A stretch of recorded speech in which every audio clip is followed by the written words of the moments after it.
सुप्रभात प्यारे बच्चों। आज हम क्षितिज भाग 2 कक्षा 10 पाठ्यक्रम के लिए हिंदी की पाठ्य पुस्तिका के अंदर गद्य भाग में पाठ 7 स्वयं प्रकाश जी द्वारा रचित कहानी नेताजी का चश्मा के बारे में हम पढ़ेंगे। तो सबसे पहले हम स्टार्ट करते हैं। स्वयं प्रकाश जी जो एक लेखक हैं, जो एक कवि हैं और उनके जीवनी के बारे में हम जानते हैं।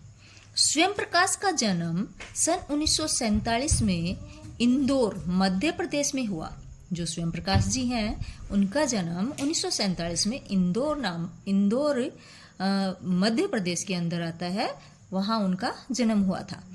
मैकेनिकल इंजीनियरिंग की पढ़ाई करके एक औद्योगिक प्रतिष्ठान में नौकरी करने वाले स्वयं प्रकाश का बचपन और नौकरी का बड़ा हिस्सा राजस्थान में बीता। हाँ, तो ये जो स्वयं प्रकाश जी हैं उन्होंने मैकेनिकल इंजीनियरिंग की पढ़ाई की और पढ़ाई करने के बाद वो औद्योगिक प्रतिष्ठान के अंदर नौकरी करने लगे और उनका बचपन और उनका जो काम करने का जो था, नौकरी जो करी थी वो कहाँ पे करी थी? राजस्थान में करी थी। तो उनका बचपन और नौकरी का बड़ा हिस्सा, मतलब बहुत लंबे समय तक उन्होंने राजस्थान में जॉब भी करी थी, नौकरी भी करी थी। फिलहाल स्वैच्छिक सेवानिवृत्ति के बाद वे भोपाल में रहते हैं और फिर जब वो सेवानिवृत्त हुए, मीन्स वो रिटायर्ड हुए, तो उन्होंने स्वैच्छिक अपनी मर्जी से ही रिटायरमेंट लिया, सेवानिवृत्ति ली और बाद में वो कहाँ रहने लगे? भोपाल में रहने लगे और वसुधा पत्रिका के संपादन से जुड़े हैं। और बाद में भोपाल में जाने के बाद वो वसुधा पत्रिका के संपादन में जुड़ गए। मीन्स एक वसुधा पत्रिका नाम से एक अखबार निकलता था, समाचार पत्र, उसके अंदर वो शामिल हो गए, वहाँ उसमें अपनी सेवाएं देने लगे। 8वें दशक में उभरे स्वयं प्रकाश आज समकालीन कहानी के महत्वपूर्ण हस्ताक्षर हैं। 8वें दशक में ये उभरे थे और उनकी जो कहानियां हैं वो आज के समकालीन जो समाज है उसके अंदर वो उनकी मिलान करता है। मतलब वो 8वें दशक में उन्होंने जो कहानियां लिखी वो आज के समकालीन जो समाज है उसके अकॉर्डिंग ही उन्होंने वो कहानी लिखी थी। उनके 13 कहानी संग्रह प्रकाशित हो चुके हैं। उन्होंने टोटल 13 कहानियां लिखी, जिनमें कुछ महत्वपूर्ण जो कहानियां हैं वो कुछ इस प्रकार हैं, जिनमें सूरज कब निकलेगा, आएंगे अच्छे दिन भी, जैसे मोदी जी कहते हैं ना अच्छे दिन आएंगे, वैसे ही इन्होंने भी मोदी जी से पहले ही अच्छे दिन आने की कल्पना कर ली थी। सूरज कब निकलेगा, आएंगे अच्छे दिन भी, आदमी जात का आदमी और संधान उल्लेखनीय है। ये इनकी उल्लेखनीय कहानियां हैं। उनके बीच में विनय और ईंधन उपन्यास चर्चित हैं। उनके कुछ उपन्यास भी हैं जिसमें एक है बीच में विनय और ईंधन, ये 2 उनके उपन्यास भी चर्चित हैं। उन्हें पहल सम्मान, बनमाली पुरस्कार, राजस्थान साहित्य अकादमी पुरस्कार आदि पुरस्कारों से पुरस्कृत किया जा चुका है। उनको कुछ पुरस्कार भी मिले हुए हैं जिनके नाम कुछ इस प्रकार हैं: पहल सम्मान, बनमाली पुरस्कार, राजस्थान साहित्य अकादमी पुरस्कार आदि पुरस्कारों से स्वयं प्रकाश जी को सम्मानित किया जा चुका है। मध्यवर्गीय जीवन के कुशल चितेरे स्वयं प्रकाश की कहानियों में वर्ग शोषण के विरुद्ध चेतना है। मध्यम वर्ग के थे, ज़्यादा अमीर नहीं थे और ना ही गरीब थे। मध्यम वर्गीय परिवार में कुशल जीवन चितेरे स्वयं प्रकाश जी की कहानी में वर्ग शोषण, मतलब जो समाज के अंदर अमीर और गरीब या फिर जाति पाति के बीच में जो शोषण होते हैं उनके बारे में उन्होंने अपनी कहानियों में वर्णन किया है। तो हमारे सामाजिक जीवन में जाति, संप्रदाय और लिंग के आधार पर हो रहे भेदभाव के खिलाफ प्रतिकार का स्वर भी है।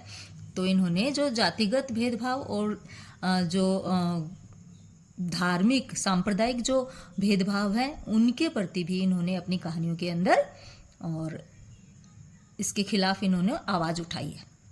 रोचक किस्सागो शैली में लिखी गई उनकी कहानियाँ हिंदी की वाचिका परंपरा को समृद्ध करती हैं। चारों ओर सीमाओं से घिरे भूभाग का नाम ही देश नहीं होता। क्या है? चारों ओर सीमाओं से घिरे हुए भूभाग का नाम ही देश नहीं होता है।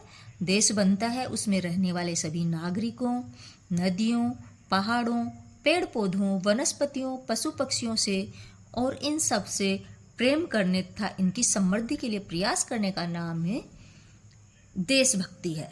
नेताजी का चश्मा कहानी कैप्टन चश्मे वाले।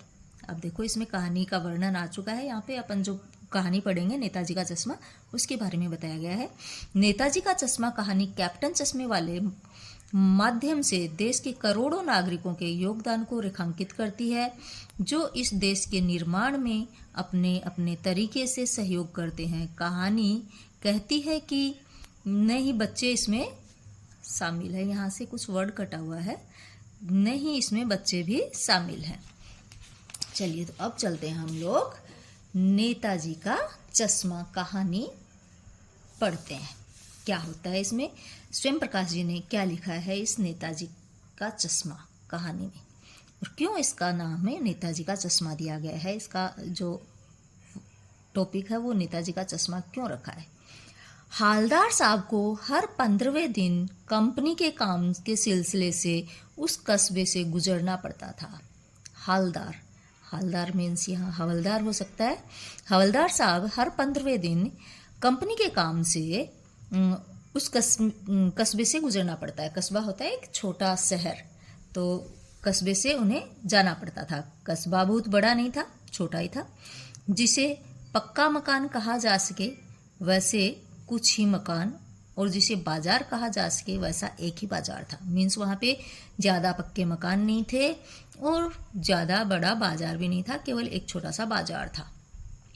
कस्बे में एक लड़कों का स्कूल और एक लड़कियों का स्कूल, जो कस्बा था उसके अंदर लड़कों का स्कूल था और एक लड़कियों का स्कूल था। एक सीमेंट का छोटा सा कारखाना भी था, 2 ओपन एयर सिनेमा घर और एक ठो नगर पालिका भी थी। 2 ओपन एयर सिनेमा घर थे वहाँ पे। एक ठो, ये ठो यहाँ पे बिहारी भाषी जो भाषा है उसमें यूज में लिया जाता है किसी नंबर संख्या को काउंट करने के बाद में, और एक ठो लगाते हैं वो। तो यहाँ पे क्या है, ओपन एयर सिनेमा घर और एक ठो नगर पालिका भी थी वहाँ पे। एक नगर पालिका थी तो कुछ न कुछ करती भी रहती थी। नगर पालिका थी तो वो अपना काम भी करती थी। कभी कोई सड़क पक्की करवा दी, कभी कुछ पेशाब घर बनवा दिए, कभी कबूतरों की छतरी बनवा दी, तो कभी कवि सम्मेलन करवा दिए। तो ये नगर पालिका के कुछ काम थे, तो वो ऐसे काम भी करवाती थी। सड़क बनवा देती थी, कहीं पेशाब घर बनवा दिए, कहीं कबूतरों के लिए छतरी बनवा दी, तो कभी कोई कवि सम्मेलन भी करवा दिया करती थी। इसी नगर पालिका के किसी उत्साही बोर्ड या प्रशासनिक अधिकारी ने एक बार शहर के मुख्य बाजार के मुख्य चौराहे पर नेताजी सुभाष चंद्र बोस की एक संगमरमर की प्रतिमा लगवा दी थी। अब इसी नगर पालिका के किसी उत्साही बोर्ड या प्रशासनिक अधिकारी, वहाँ पे कोई एक प्रशासनिक अधिकारी आया होगा और उसने एक बार शहर के मुख्य बाजार में और मुख्य चौराहे पे नेताजी सुभाष चंद्र बोस की एक संगमरमर की प्रतिमा मीन्स मूर्ति लगवा दी थी। ये कहानी उसी प्रतिमा के बारे में है, और ये जो नेताजी का चश्मा है ये कहानी वो ही नेताजी सुभाष चंद्र बोस के चश्मा के ऊपर बनी हुई है। बल्कि प्रतिमा के बारे में है, बल्कि उससे भी एक छोटे से हिस्से के बारे में है। चलो पूरी बात तो अब पता नहीं, लेकिन लगता है कि देश के अच्छे मूर्तिकारों की जानकारी नहीं होने और अच्छी मूर्ति की लागत, अनुमान और उपलब्ध बजट के से नहीं कहीं बहुत ज़्यादा होने के कारण काफ़ी समय ऊहापोह और चिट्ठी पत्री में बर्बाद हुआ होगा। पूरी बात का तो अभी पता नहीं है, लेकिन लगता है कि देश में कुछ जो अच्छे मूर्तिकारों को नहीं जानते होंगे। अच्छी मूर्ति की लागत का कितना अनुमान है, उपलब्ध बजट से कहीं ज़्यादा होने के कारण, या फिर काफ़ी समय ऊहापोह और चिट्ठी पत्री में बर्बाद हुआ होगा। मीन्स ये जो प्रतिमा बनी थी उससे पहले कोई अच्छे मूर्तिकार नहीं मिले होंगे, मूर्ति के अंदर कितनी लागत लगेगी उसका कोई बजट नहीं था, और काफ़ी समय उहापोह असमंजस की, उहापोह का मतलब है यहाँ पे असमंजस, और चिट्ठी पत्री में बर्बाद हुआ होगा, मतलब समय बर्बाद किया होगा। और बोर्ड की शासन विधि समाप्त होने की घड़ियों में किसी स्थानीय कलाकार को ही अवसर देने का निर्णय किया गया होगा। तो अच्छे बताया है कि अच्छे मूर्तिकारों की जानकारी नहीं होने के कारण और शासन अवधि, मतलब जो अधिकारी वहाँ पे आया होगा।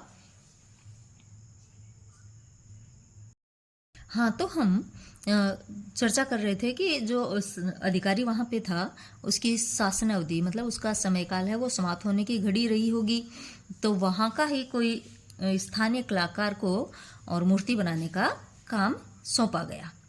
और अंत में कस्बे के इकलौते हाई स्कूल के इकलौते ड्राइंग मास्टर, मान लीजिए मोतीलाल जी को ही यह काम सौंप दिया गया होगा। तो वहाँ की कोई एक हाई स्कूल थी 10th तक की, और उसके अंदर एक इकलौते एक ड्राइंग मास्टर थे, ड्राइंग के टीचर थे, वो ड्राइंग सिखाया करते थे बच्चों को, तो उनको ही वो नेताजी सुभाष चंद्र बोस की मूर्ति बनाने का काम दे दिया गया होगा, जो महीने भर में मूर्ति बनाकर पटक देने का विश्वास दिला रहे थे। तो जो ड्राइंग मास्टर थे मोतीलाल जी, उन्होंने उनको विश्वास दिलाया कि बस 1 महीने में मैं और मूर्ति बना दूंगा, तैयार कर दूंगा। जैसा कि कहा जा चुका है, मूर्ति संगमरमर की थी, टोपी की नोक से कोट के दूसरे बटन तक कोई 2 फुट ऊंची। जैसे कि आपको पता है कि मूर्ति है वो संगमरमर की बनी थी, टोपी की नोक से कोट के दूसरे बटन तक कोई 2 फुट ऊंची थी, जिसे कहते हैं बस्ट। हाँ, तो यहाँ बस्ट है, जो छाती का जो हिस्सा होता है वो, ये इंग्लिश का वर्ड है यहाँ पे। टोपी की नोक से कोट के दूसरे बटन तक कोई 2 फुट ऊंची, जिसे बस्ट, और सुंदर थी, जिसे कहते हैं बस्ट। और वो जो मूर्ति थी वो सुंदर थी। नेताजी सुंदर लग रहे थे, कुछ कुछ मासूम और कमसिन। ऐसी मूर्ति बनाई कि नेताजी मासूम लग रहे थे, और कमसिन मीन्स कमसिन लड़कियों के लिए यूज में लिया जाता है, ये जो लड़कियां सुंदर होती हैं वो वर्ड है। फौजी वर्दी में मूर्ति को देखते ही दिल्ली चलो और तुम मुझे खून दो वगैरह यादें आने लगते हैं। फौजी वर्दी में थे, और मूर्ति को देखते ही जो नेताजी सुभाष चंद्र बोस के जो नारे थे, दिल्ली चलो और तुम मुझे खून दो, मैं तुम्हें आज़ादी दूंगा, जैसे जो नारे थे वो याद आने लगते हैं उनकी मूर्ति को देखते ही। इस दृष्टि से ये सफल और सराहनीय प्रयास था। इस दृष्टि से, इस नज़र से देखते हैं तो ये एक बहुत ही अच्छा और सराहनीय, जिसकी सराहना की जा सके, ऐसा कोई प्रयास था, ऐसी कोशिश थी। केवल एक चीज़ की कसर थी जो देखते ही खटकती थी, कुछ एक कमी रह गई थी मूर्ति के अंदर, वो देखते ही खटकती थी, मतलब अच्छी नहीं लग रही थी, खटकना। नेताजी की आंखों पर चश्मा नहीं था। उसने जो मूर्ति बनाई उसमें नेताजी की आंखों पर चश्मा नहीं लगाया, यानी चश्मा तो था लेकिन संगमरमर का नहीं था। चश्मा तो था लेकिन संगमरमर का नहीं था। एक सामान्य और सचमुच के चश्मे का, एक सामान्य और सचमुच के चश्मे का चौड़ा काला फ्रेम मूर्ति को पहना दिया गया था। सचमुच का चश्मा जिसकी चौड़ी काली फ्रेम बनी थी, वो उसको मूर्ति को पहना दिया। हालदार साहब जब पहली बार इस कस्बे से गुजरे और चौराहे पर पान खाने रुके, हालदार साहब जो थे पहली बार इस नगर से, इस कस्बे से गुजरे, चौराहे पे वो पान खाने के लिए रुके, तभी उन्होंने इसे लक्षित किया, देखा, और उनके चेहरे पर एक कौतुक भरी मुस्कान फैल गई। जैसे ही उन्होंने उस मूर्ति की तरफ देखा तो उनके चेहरे पे एक कौतुक भरी मुस्कान फैल गई, कौतुक भरी मुस्कान। वाह भाई, ये आइडिया भी ठीक है। बोले वाह भाई, ये आइडिया भी ठीक है, मूर्ति पत्थर की लेकिन चश्मा तो रियल लगाया है, आइडिया तो अच्छा है। जीप कस्बा छोड़कर आगे बढ़ गई, तब भी हालदार साहब इस मूर्ति के बारे में ही सोचते रहे।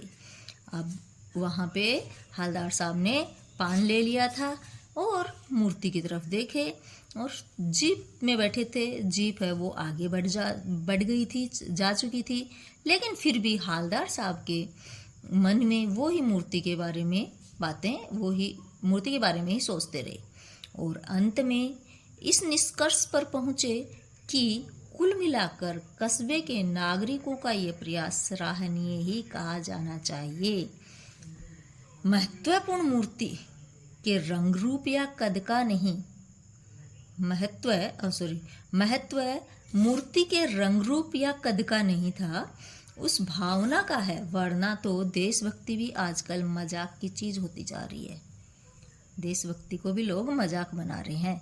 दूसरी बार जब हालदार साहब उधर से गुजरे तो उन्हें मूर्ति के में कुछ अंतर दिखाई दिया। अब दूसरी बार हालदार साहब उधर से जा रहे हैं, फिर से उन्होंने मूर्ति देखी तो उन्हें फिर कुछ अंतर दिखाई दिया। ध्यान से देखा तो पाया कि चश्मा दूसरा है। हैं, ये क्या? आज नेताजी के आँखों पर पहले वाला चश्मा नहीं है, चौड़ा काला फ्रेम का जो चश्मा था वो नहीं है। उन्होंने देखा कि आज तो कोई दूसरा ही चश्मा पहना है। पहले मोटे फ्रेम वाला चौकोर चश्मा था, अब तार के फ्रेम वाला गोल चश्मा है। अब तार के फ्रेम वाला गोल चश्मा लगा दिया है नेताजी को।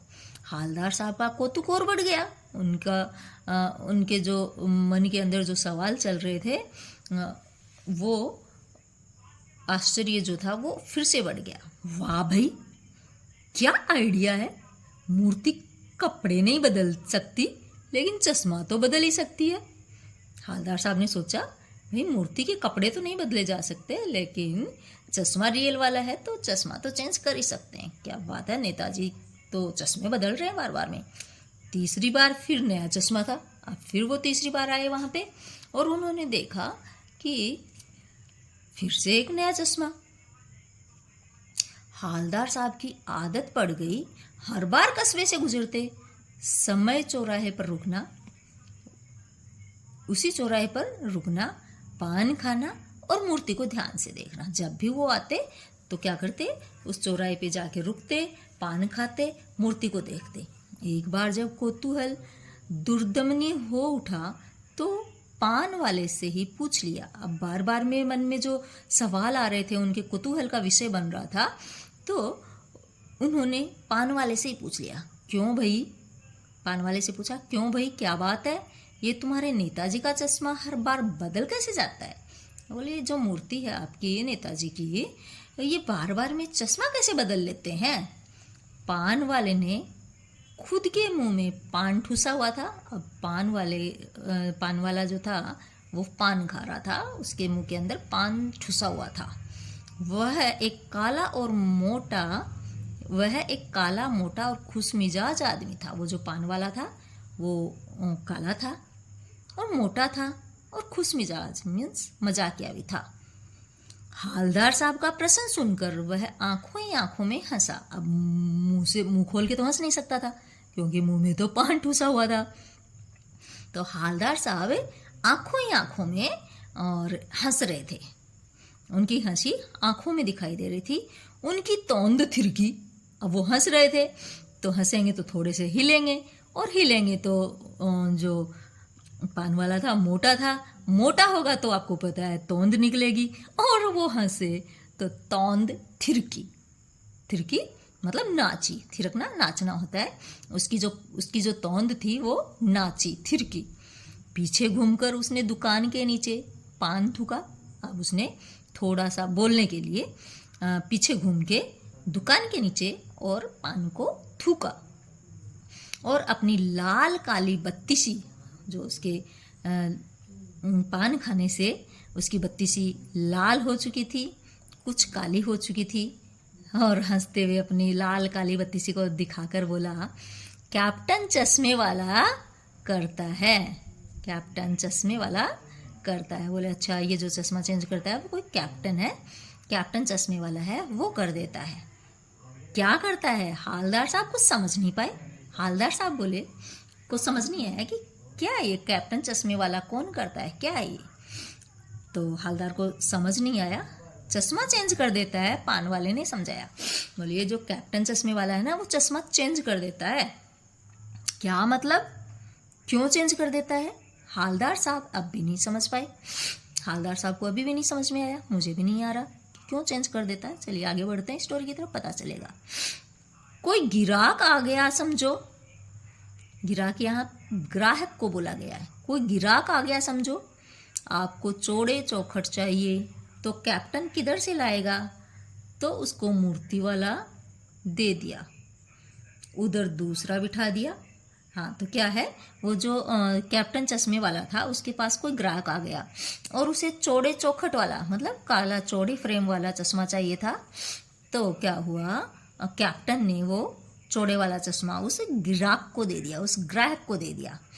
तो कैप्टन किधर से लाएगा? अब कैप्टन के पास वो ऐसा था नहीं, तो कैप्टन ने क्या करा, नेताजी का चश्मा उतारा और नेताजी वाला चश्मा उस ग्राहक को दे दिया और उधर दूसरा बिठा दिया। उधर यहाँ उधर दूसरा बिठा दिया, मीन्स किधर, नेताजी की आंखों के ऊपर दूसरा चश्मा बिठा दिया। अब हालदार साहब को बात कुछ समझ में आई। अब हालदार साहब को बात समझ में आई। एक चश्मे वाला है जिसका नाम कैप्टन है, जैसे मैंने बताया अभी आपको कि कोई चश्मे वाला है जिसका नाम कैप्टन है। उसे नेताजी की बगैर चश्मे वाली मूर्ति बुरी लगती है। उसे अच्छा नहीं लगता कि नेताजी के फेस के ऊपर, आइज के ऊपर चश्मा तो होना ही चाहिए। बुरी लगती है, बल्कि आहत करती है, मानो चश्मे के बगैर नेताजी को असुविधा हो रही हो। और उस कैप्टन को ऐसे लगता होगा कि बिना चश्मे के तो नेताजी को असुविधा हो रही है, उन्हें दिखता नहीं होगा। इसलिए वह अपनी छोटी सी दुकान में उपलब्ध गिने चुने फ्रेमों में से ही एक नेताजी की मूर्ति पर फिट कर देता है। तो उसके पास थोड़े से दुकान के अंदर चश्मे रहे होंगे, यदि ग्राहक आ जाता है तो वो ही चश्मा उतार के ग्राहक को दे देता है और फिर दूसरा चश्मा वहाँ नेताजी को लगा देता है। लेकिन जब कोई ग्राहक आता है और उसे वैसा ही फ्रेम की दरकार होती है, तो जैसा मूर्ति पर लगा है, तो कैप्टन चश्मे वाला मूर्ति पर लगा फ्रेम संभवतः नेताजी से क्षमा मांगते हुए लाकर ग्राहक को दे देता है। तो जो कैप्टन है वो किसी ग्राहक को चश्मा मांगते हैं और तो वो उस नेताजी की आंखों से उतार के और ग्राहक को दे देता है और वो नेताजी से क्या बोल देता है, सॉरी बोल देता है, क्षमा मांग लेता है और बाद में नेताजी को दूसरा फ्रेम लौटा देता है और उनका वो उतारता है तो बदले में भाई दूसरा भी लगाता है। वाह भाई, खूब, क्या आइडिया है। लेकिन भाई एक बात अभी भी समझ में नहीं आई।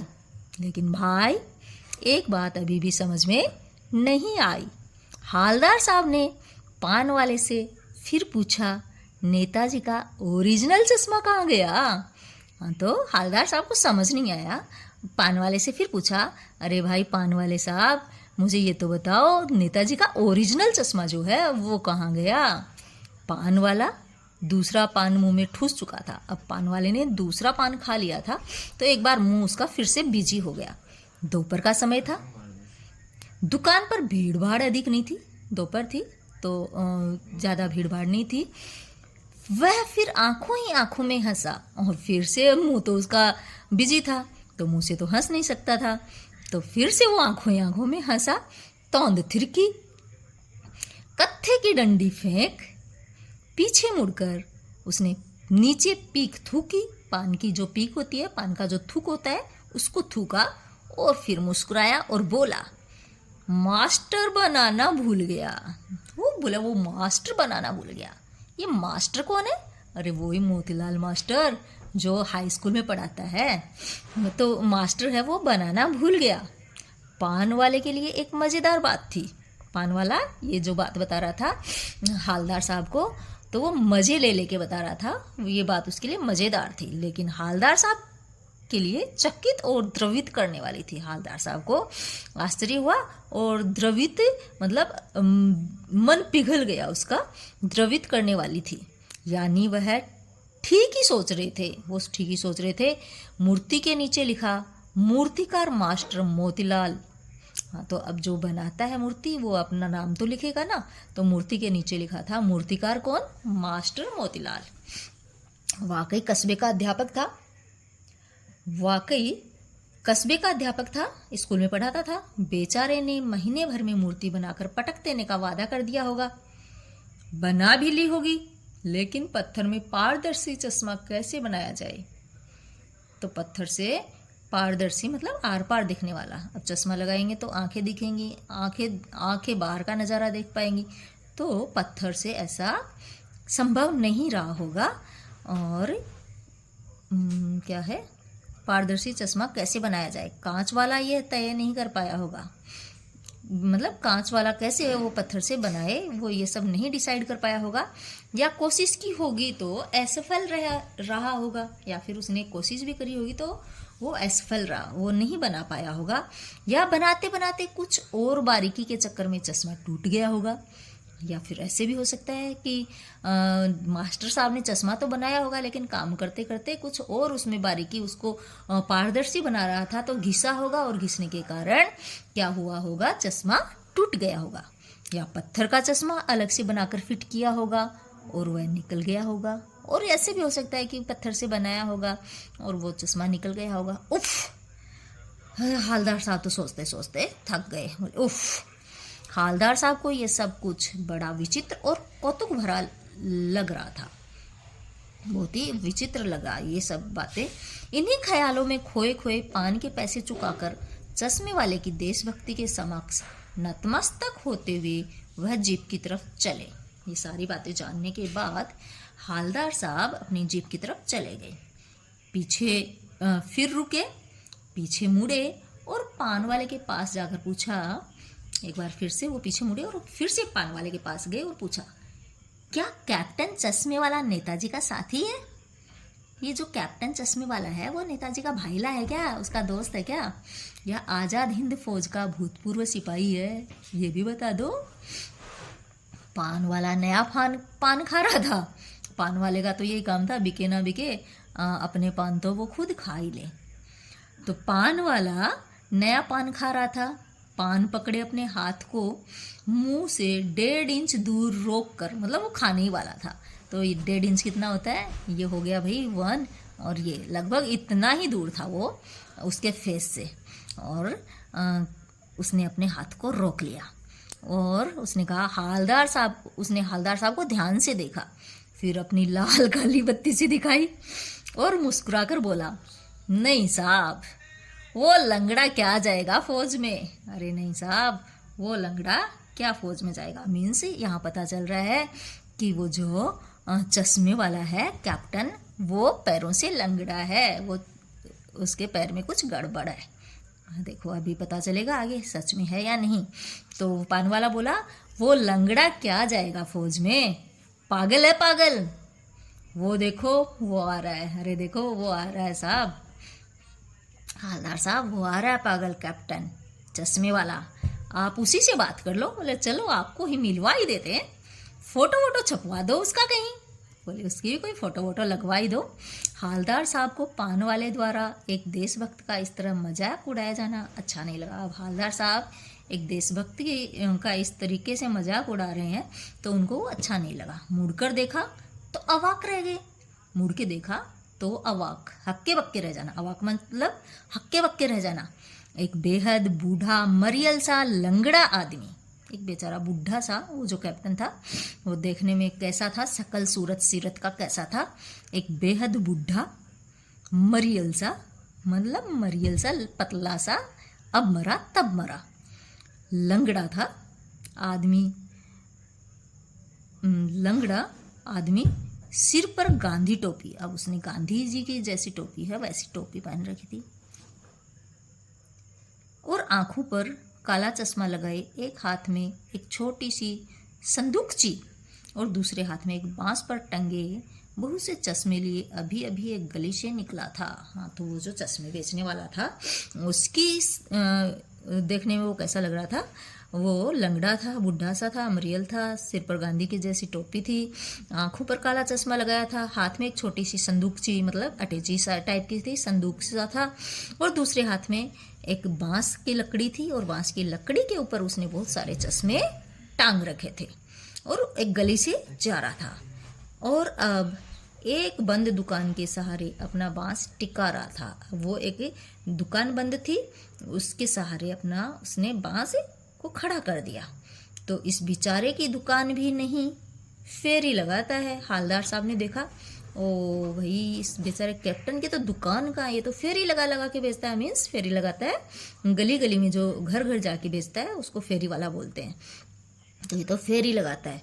हालदार साहब चक्कर में पड़ गए और पूछना चाहते थे, इसे कैप्टन क्यों कहते हैं? बोले तो भाई तू इसको कैप्टन क्यों कहता है? क्या यही इसका वास्तविक नाम है? क्या ये इसका नाम है? लेकिन पान वाले ने साफ बता दिया था कि अब वह इस बारे में और बात करने को तैयार नहीं है। पान वाला बोले, अब मैं आपको कुछ नहीं बताऊंगा। ड्राइवर भी सारी बातें सुन रहा था उनकी। अब ड्राइवर के मन में भी बेचैनी हो रही थी कि भाई आगे क्यों नहीं बता रहे, तो इसका कैप्टन नाम क्यों पड़ा। ड्राइवर भी बेचैन हो रहा था, काम भी था। हालदार साहब जीप में बैठकर चले गए। चैप्टर कुछ ज़्यादा बड़ा हो रहा है बच्चों, तो सोचती हूँ मैं इसका नेक्स्ट पार्ट लाऊं, या फिर आप बोलें तो अभी करवा दूं। चलिए करवाते हैं, आगे चलते हैं। हालदार साहब जीप में बैठकर चले गए। हालदार साहब है अपनी जीप के अंदर बैठे चले गए। 2 साल तक हालदार साहब अपने काम के सिलसिले में उस कस्बे से गुजरते और नेताजी की मूर्ति में बदलते हुए चश्मों को देखते रहे। कंटिन्यू 2 साल तक नेताजी की मूर्ति पर जो चश्मे चेंज होते वो सारे देखते रहे। कभी गोल चश्मा होता तो कभी चौकोर, कभी गोल चश्मा लगा देता, कभी चौकोर लगा देता, कभी लाल, कभी काला, कभी धूप का चश्मा, कभी बड़े कांच वाला गोगो चश्मा, पर कोई ना कोई चश्मा तो जरूर होता था। उस धूल भरी यात्रा में हालदार साहब को कौतुक और प्रफुल्लता के कुछ क्षण देने के लिए फिर एक बार ऐसा हुआ कि मूर्ति के चेहरे पर कोई भी कैसा भी चश्मा नहीं था। वो क्या हुआ होगा, आई डोंट नो, देखते हैं। एक बार ऐसा हुआ कि मूर्ति के चेहरे पर तो कोई भी आंखों पर चश्मा नहीं था। उस दिन पान की दुकान भी बंद थी, चौराहे की अधिकांश दुकानें बंद थी। ओ क्या हुआ होगा, मुझे सच में बच्चों मैं आपको बताऊं, मुझे कुछ नहीं बताया इस कहानी में क्या हुआ होगा, लेकिन मैं कुछ आकलन लगा रही हूँ। मुझे ऐसे लग रहा है कि अब उसके आंखों के का जो चश्मा है वो नहीं चेंज हो रहा है, मीन्स यहाँ पे वो कैप्टन चश्मे वाला है, कहीं उसे वो दुनिया से तो दूर नहीं हो गया। आई थिंक वो मर तो नहीं गया है। देखते हैं, ये सब सस्पेंस है, मुझे भी नहीं पता है। आगे बढ़ते हैं क्या होता है। पान की दुकान बंद थी, चौराहे की अधिकांश दुकानें भी बंद थी। अगली बार भी मूर्ति की आंखों पर चश्मा नहीं था। मूर्ति की आंखों पर चश्मा नहीं था। हालदार साहब ने पान खाया और धीरे से पान वाले से पूछा, क्यों भाई क्या बात है, आज तुम्हारे नेताजी की आंखों पर चश्मा क्यों नहीं है? पान वाला उदास हो गया। उसने पीछे मुड़कर मुंह का पान नीचे थूका और सिर झुकाकर सिर झुकाकर अपनी धोती के सिरे से आंखें पोंछता हुआ बोला, साहब कैप्टन मर गया। ओह, मेरा जो अंदाजा था वो सही गया। अब पान वाला उदास हो गया और उसने अपने मुंह का पान थूका और सिर झुकाया और अपनी धोती से आंखों में आंसू आ गए थे उनको पोंछते हुए बोला, साहब आज कैप्टन मर चुका है, मर गया कैप्टन, अब इसको कोई चश्मे पहनाने वाला नहीं है। और कुछ नहीं पूछ पाए हालदार साहब। कुछ पल चुपचाप खड़े रहे, फिर पान के पैसे चुकाकर जीप में आकर बैठे और रवाना हो गए। बार बार सोचते क्या होगा उस कौम का जो अपने देश की खातिर घर गृहस्थी, जवानी, जिंदगी सब कुछ होम देने वालों पर भी हंसती है। बार बार सोचते रहे कि जो अपने देश की खातिर, अपनी घर गृहस्थी की खातिर, जवानी, जिंदगी सब कुछ न्योछावर होम कर देना, मतलब न्योछावर कर देने वाले पर भी लोग हंसते हैं। देखो ये जो क्या नाम था उनका, कैप्टन चश्मे वाला था, वो कितना अच्छा काम करता था। नेताजी की आंखों पे रोज चश्मा चेंज करता था, जबकि वो इतना बड़ा कोई व्यापारी भी नहीं था चश्मों का, उसकी तो छोटी सी एक दुकान थी। फिर भी वो अपना परिवार चला रहा था, साथ में नेताजी की आंखों पर रोज चश्मा चेंज करता था। फिर भी लोग ऐसे लोगों के ऊपर हंसते हैं। कौन हंसता था? आपने देखा पीछे चैप्टर में हमने पढ़ा कहानी में कि वो जो पान वाला था वो रोज उस पर हंसता था, वो तो लंगड़ा है, वो तो काला है, वो तो ऐसा है कह के, वो तो पागल है, यहाँ तक भी कहा उसके बारे में। और लोग हंसते हैं और अपने लिए बिकने के मौके ढूंढती है। दुखी हो गए। 15 दिन बाद फिर उसी कस्बे से गुजरे। कस्बे में घुसने से पहले ही ख्याल आया, कस्बे में घुसने से पहले उनके मन में विचार आया, ख्याल आया कि कस्बे की हृदय स्थली में सुभाष की प्रतिमा अवश्य ही प्रतिष्ठापित होगी, लेकिन सुभाष की आंखों पर चश्मा नहीं होगा, क्योंकि मास्टर साहब बनाना भूल गए और कैप्टन मर गया। अब ये जो सुभाष जी की, नेताजी सुभाष जी की जो मूर्ति है, इस मूर्ति के ऊपर अब कभी आंखों पर चश्मा नहीं होगा, क्योंकि मास्टर साहब जो थे, मोतीलाल मास्टर साहब जो थे, वो तो चश्मा बनाना भूल गए और कैप्टन जो था वो मर गया, कैप्टन चश्मे वाला मर गया। सोचा आज वहाँ रुकेंगे नहीं, और उन्होंने सोचा कि आज नहीं रुकूंगा, वहाँ पान भी नहीं खाऊंगा, मूर्ति की तरफ भी नहीं देखूंगा, सीधे सीधे निकल जाऊंगा। ड्राइवर से कह दिया चौराहे पे रुकना नहीं, आज बहुत काम है, पान आगे कहीं खा लेंगे। हालदार साहब ने अपने ड्राइवर को मना कर दिया कि अब इस चौराहे पे नहीं रुकेंगे, पान भी यहाँ नहीं खाएंगे, कहीं आगे खा लूँगा। लेकिन आदत से मजबूर आंखें चौराहे पर आते ही मूर्ति की तरफ उठ गई। कुछ ऐसा देखा कि चीखे, मूर्ति की तरफ देखे और फिर चिल्लाए, रोको। जीप स्पीड में थी। ड्राइवर ने जोर से ब्रेक मारे। रास्ता चलते लोग देखने लगे। जीप रुकते न रुकते हालदार साहब जीप से कूदकर तेज तेज कदमों से मूर्ति की तरफ लपके। क्या हुआ होगा? हालदार साहब ने अचानक से गाड़ी रुकवाई और गाड़ी रुकने का उन्होंने वेट नहीं करा, जल्दी से वो उससे कूदे और तेज तेज कदमों से मूर्ति की तरफ भागे और उसके ठीक सामने जाकर अटेंशन में खड़े हो गए, एकदम सीधे खड़े हो गए। मूर्ति की आंखों पर सरकंडे से बना छोटा सा चश्मा रखा था। मूर्ति की आंखों पर सरकंडे से, सरकंडा किसको कहते हैं? आई थिंक कोई लकड़ी। वैसे सरकंडा हम गेट पे लगाते हैं, उसको कहते हैं दरवाजे की जो कुंडी होती है। बट मूर्ति की आंखों पर एक सरकंडे से बना छोटा सा चश्मा रखा हुआ था, जैसा बच्चे बना लेते हैं। अच्छा, हाथ से बनाया हुआ कुछ ऐसा ही, सरियों से बनाया हुआ, शायद कोई राउंड शेप में चश्मा बनाया हुआ था। हालदार साहब भावुक हो गए, आंखों में पानी आ गई। इतनी सी बात पर उनकी आंखें भर गई। सच में कहानी बड़ी ही मार्मिक है।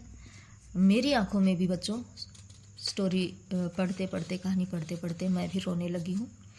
और कोशिश करूँगी कि नेक्स्ट जो पार्ट आएगा उसमें आपको क्वेश्चन आंसर्स भी करवाऊँ।